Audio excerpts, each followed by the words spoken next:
Brought to you by GTA. We start with you. By the end of this month, when it comes down to putting your name on the dotted line, that money needs to be secure. Once a contractor is signed on for the Simon Sanchez High School rebuild project, the underlining matter is having the funding secured. We do have a commitment from the governor and from the legislature that once we get that contract done, which we hope to be this month, that the appropriate funds will be loaded into the right places to ensure that we're able to go. According to Guam Department of Education Superintendent Jon Fernandez, there is $1.1 million reserved for the construction and financing. However, by the time the contract is signed, the department needs to certify that funding. And another issue? We won't really know the exact amount. We've been working with an estimate of $4 million, and the governor's already committed 1.1, so we were really trying to find that 2.9.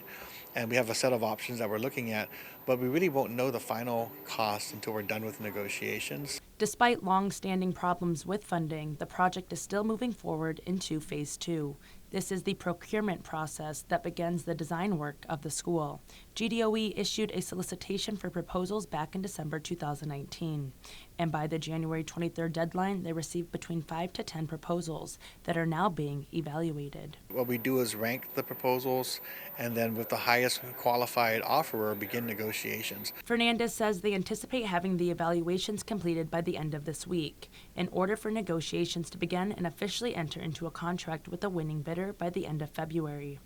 While SSHS is in need of an entire rebuild, as KUAM has recently reported, there are multiple other schools in the community dealing with major repairs of their own and in fear of their campuses becoming like the home of the Sharks. And 7 years ago, the U.S. Army Corps of Engineers met with GDOE and documented $90 million in deferred maintenance.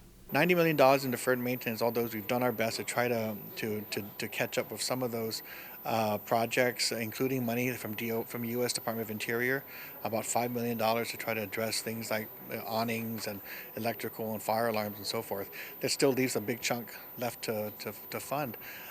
We're not going to be able to fund that through the operating budget that we get on an annual basis from the legislature. What it's going to take is a long-term dedicated source of funding. Funding, the conversation that continues with GDOE and executing officials. Where can we get a dedicated source of funding that we can use, borrow against, and really leverage to fix all the other schools? Fernandez adds that one option up for discussion as a long-term solution is the solar energy bill. Reporting for Guam's News Network, I'm Adriana Cotero. Brought to you by GTA. We start with you.